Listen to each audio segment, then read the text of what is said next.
Tonight, in this edition of the 6 p.m. newscast on Equinox Television, a man dies at Makepe Misoke here in the economic capital Douala following a fierce fight with the wife. That was yesterday. And also in this newscast, the absence of Ben Deka and Professor Matthias Onangini in the SOCAM ad hoc committee has no significant consequence, so says Amatutu Mona. She was speaking today in the nation's capital while installing the SOCAM ad hoc committee. Plus, leprosy patients complain of neglect by the government. These are headlines, details and more just in a moment.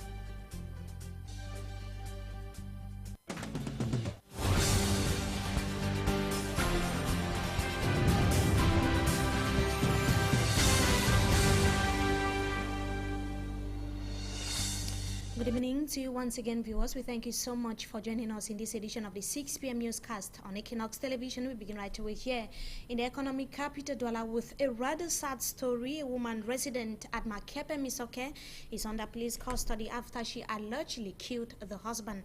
Reports say the incident followed a fierce fight between the two, during which the woman wounded the husband with a machete. Details with Pamela Nduko. The incident that happened in the Makepe Misoke Douala 5 neighborhood is about a man who is dead and his wife, with whom they have been married for over 30 years, is accused of having killed her husband. The woman explains she did not kill her husband. He had not been sleeping with her in one room for over 7 years. He also, during this period, did not eat her food. But he was very violent, always hitting her, and was always drunk. The woman continued by saying she had even reported the matter to their Babaju village community. This statement was confirmed by their daughter, who says her mother is innocent. His father had kept a gun and a sharp cutlass that he would use it to kill their mother.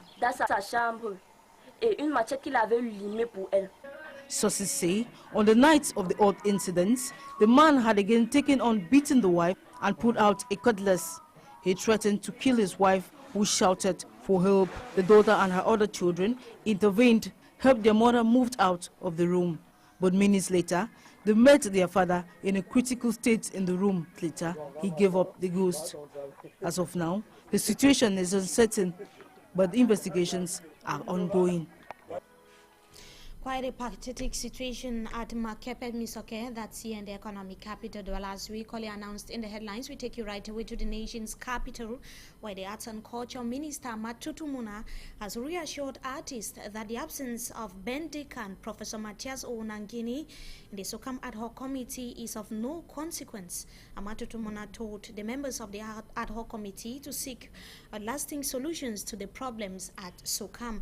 She challenged Sam Frank Toma, the president of the said committee, to serve the nation. The committee has equally been given 2 months to reproduce the repertoire of artists in Cameroon and also the total review of the law on arts or authors' rights by the Normalization Committee. And she was speaking during the installation ceremony of the ad hoc committee of SOCAM and also the Normalization Committee, which were put up or that was put in place a few days ago.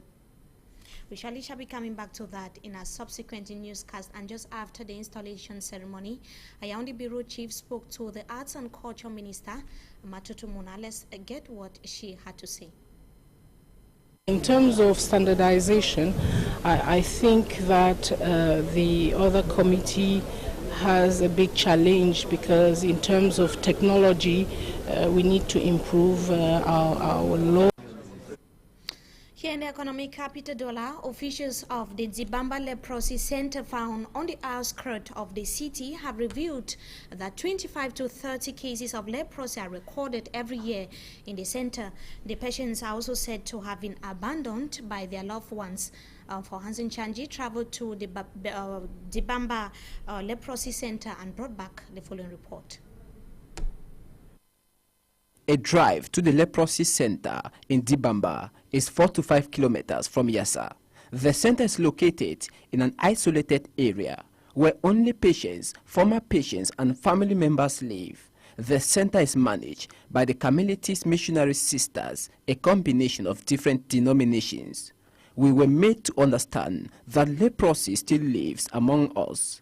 the sisters revealed that each year they receive at least 25 to 30 new cases of leprosy. À chaque année, nous découvrons de nouveaux cas autour de entre 25 et 30 par année.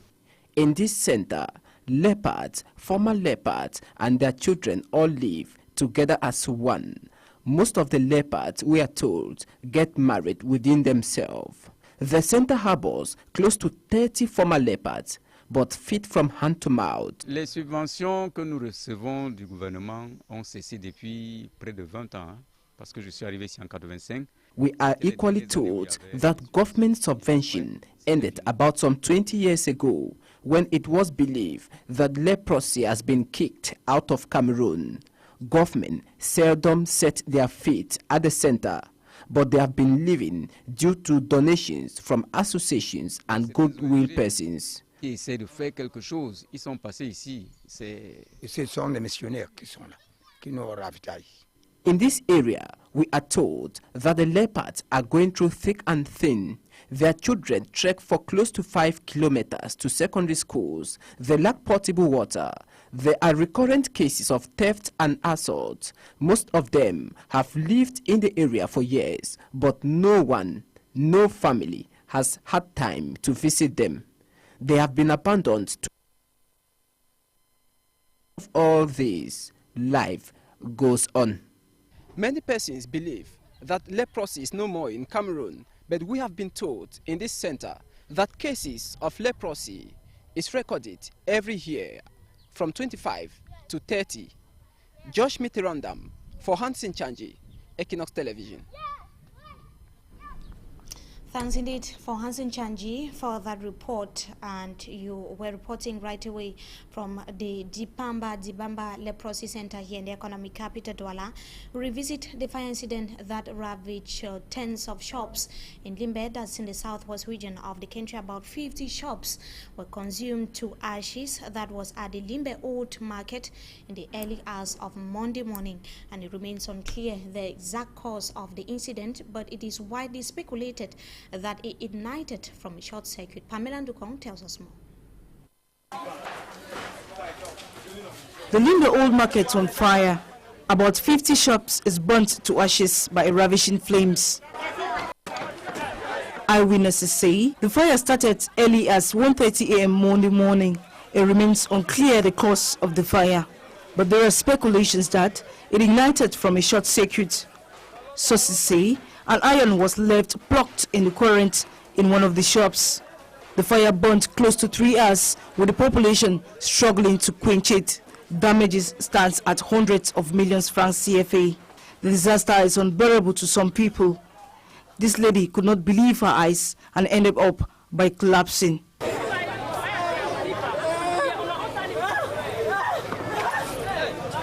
Selling after the market, a victim noted. This statement goes to the Sonora fighting unit, who only showed up at about 6 a.m. when the ravaging flames had consumed most of the shops. The battalion unit too was present in the scene, but it was too late. The population of Limbe is calling on the Limbe City Council for a firefighting brigade. According to them, if there was a firefighting brigade in the town of Limbe, the wildfire wouldn't have gone this far, consuming close to 50 shops.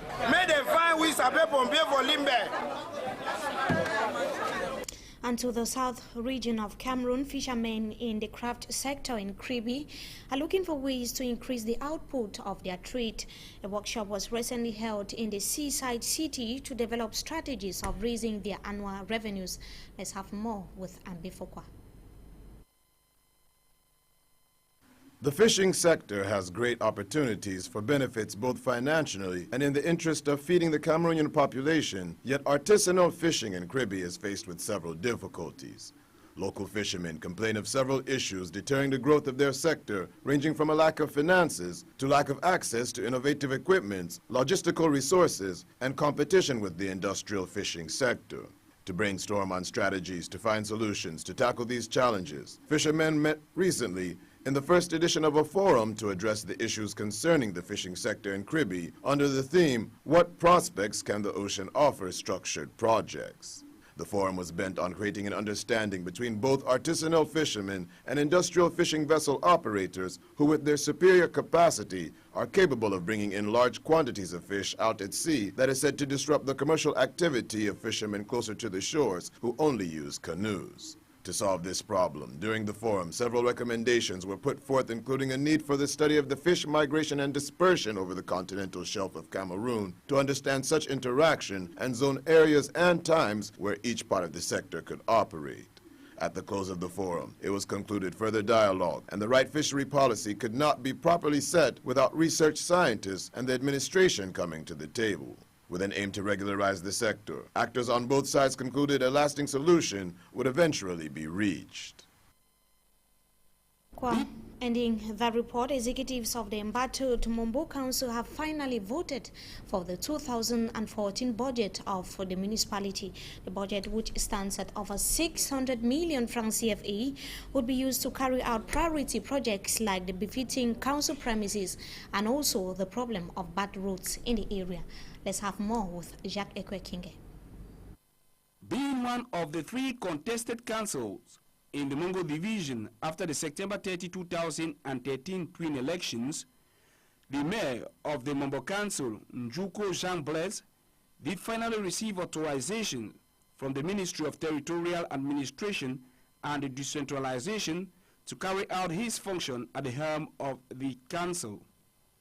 It was on this backdrop that the 25 councillors of the Mombo Council, under the patronage of the Second Assistant Senior Divisional Officer for Mongo, came together for the first council session to vote for the 2014 budget of the council. So we came to ensure that the budget that has to take care of the charges of the citizens of Cameroon confined within the municipality of Mombo must be voted so that their needs can be taken care of. Despite numerous contestations amongst the councillors finally adopted the sum of 629,498,538 francs CFA.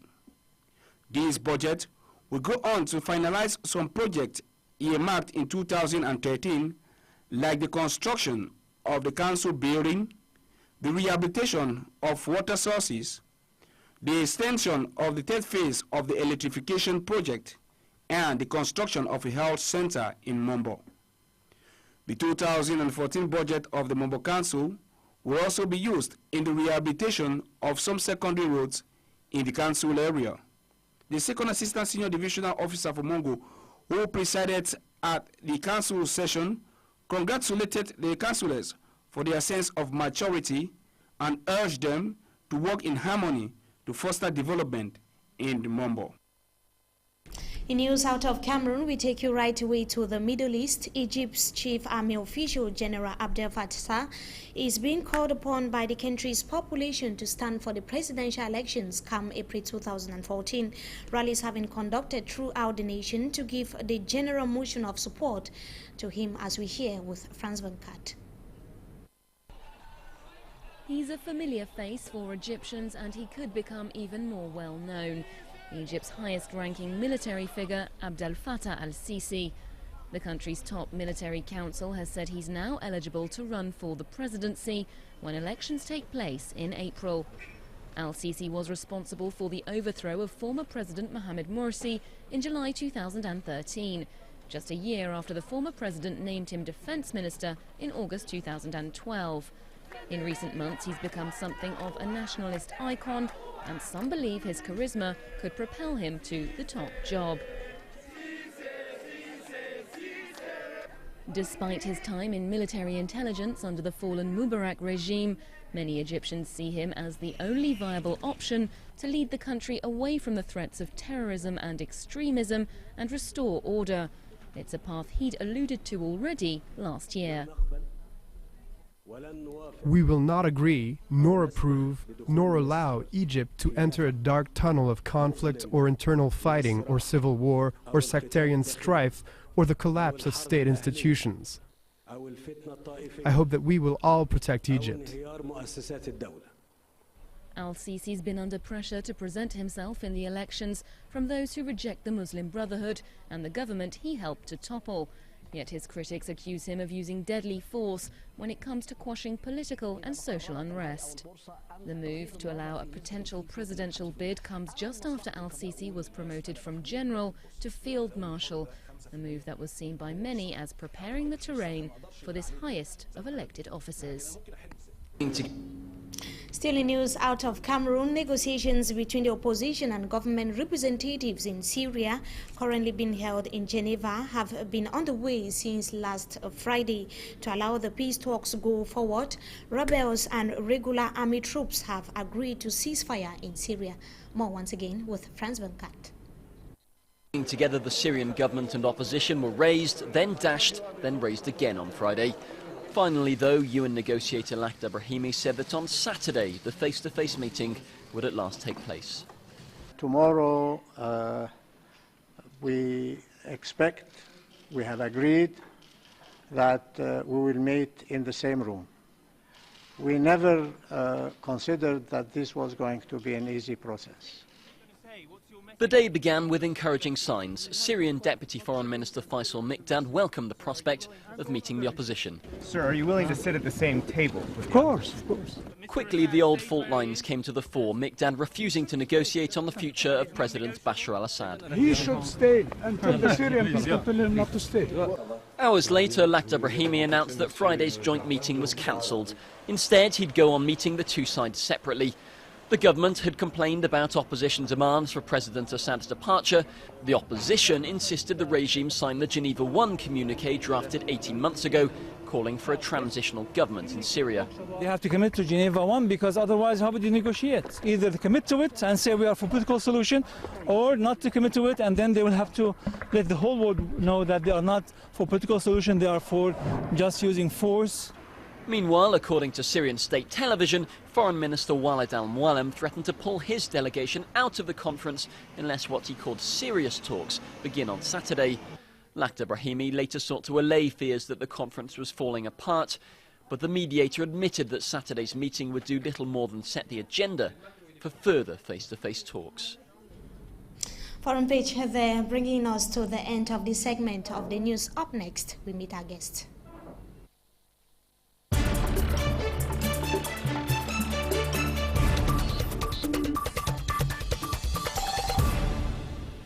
Good evening to you once again, viewers. We thank you so much for joining us tonight on Talking Point. Recently in the economic capital Douala, that was a few days ago, some 130 youths were arrested by law enforcement officers over what the officials termed as juvenile delinquents and high crime wave. The children were equally accused of aggravated theft and amongst others. We are going to be understanding what could be pushing children to the streets in the country and whether the measure that was put in place by the government is in any way effective. Our guest tonight is an actor of the civil society and also a feminist. Good evening to you, Mrs. Ponoma. Thank you so much for joining us tonight on Talking Point.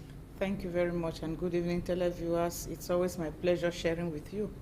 We'll begin right away by asking your reaction on the recent measure by law enforcement officers in the city of Douala on these over 100 kids, street kids to be more specific. I thought I heard more than 100. If my figures or my brain do not fail me, I heard 130 kids that were taken in the Douala 1 municipality.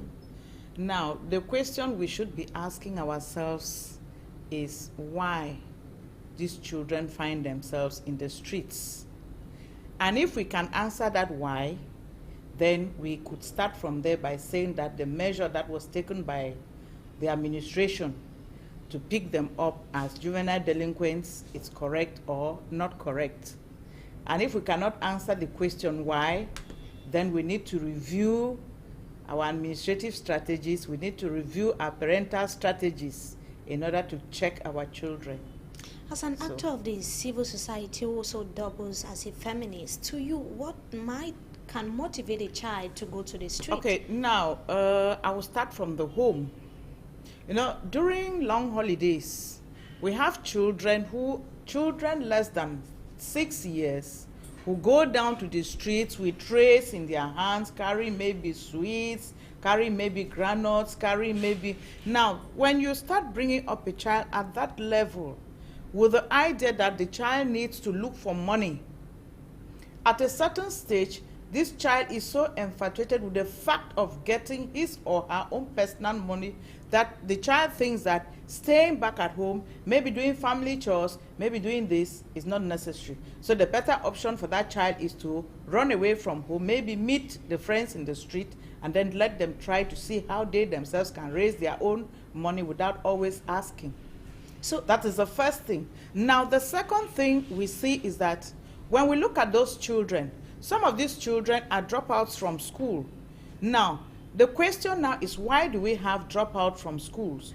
Most of the children growing up have seen that education is useless because at the end of your schooling period, you may not even have a job.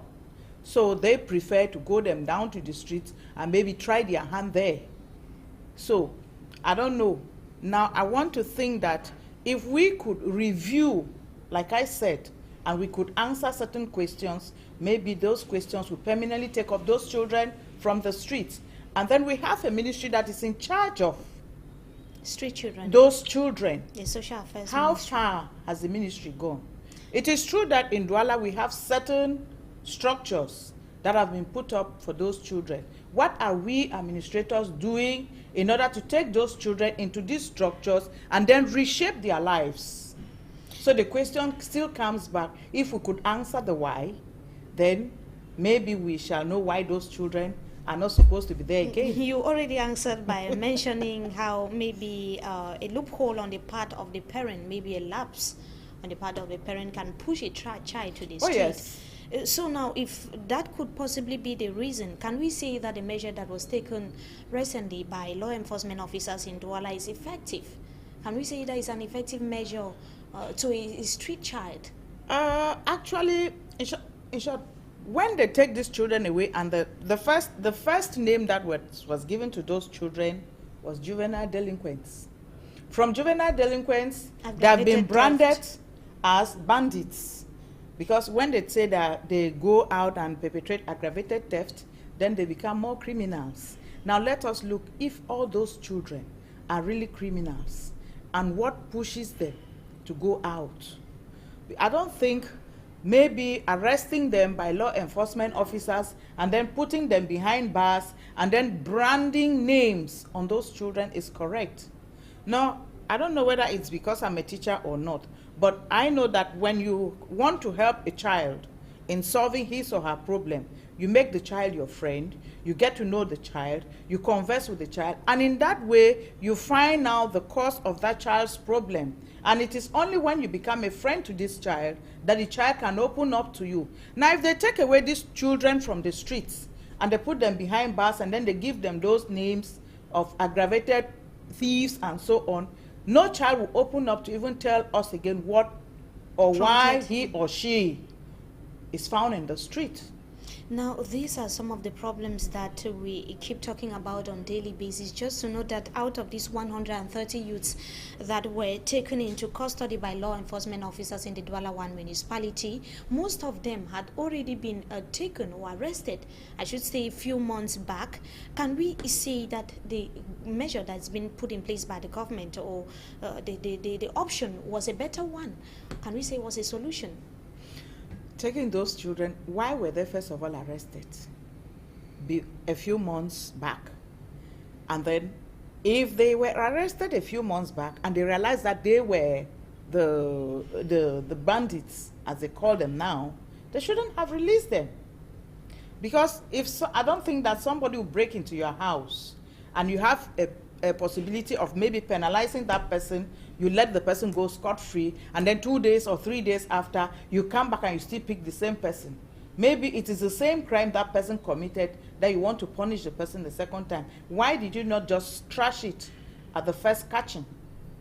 You see? So I want to think that taking those children for the first time and not solving their problem and then sending them back into the town is another problem. That's kind of worsening the situation. It worsens it because the child now will say that, okay, maybe those of them who are not even criminals as per se, they'll say, okay, let me try my hand in pickpocketing.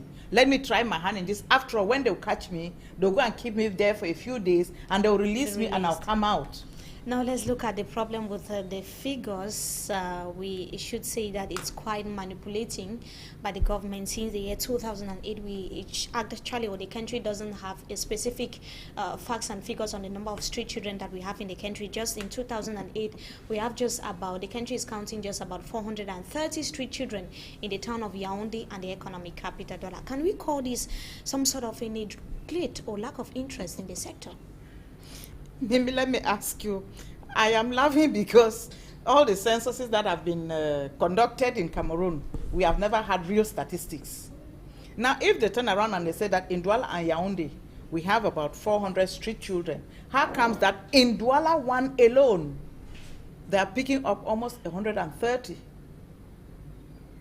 We cannot answer the question. I think what the government needs to do is that let them give us real statistics. We need real statistics. Those statistics help us to build, in short, to build our activities. And we even remember the Minister of Social Affairs is always visiting the economic capital, Douala, to help send back some of these children to their families. And we always count hundreds of them. Oh, yes. Oh, yes.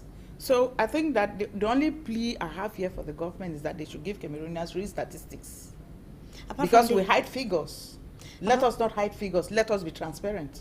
Apart from the real statistics, don't you think that there should be a review on the 1993 law on the rights of children, the convention that was signed by Cameroon, that was since 1993, that is not even applicable in the country? The rights of children are being violated on a daily basis. Mimi, you know why I'm laughing? Because there are so many conventions Cameroon has ratified, and those conventions are not applicable at all. I have some of those copies here. We have this resolution 1325.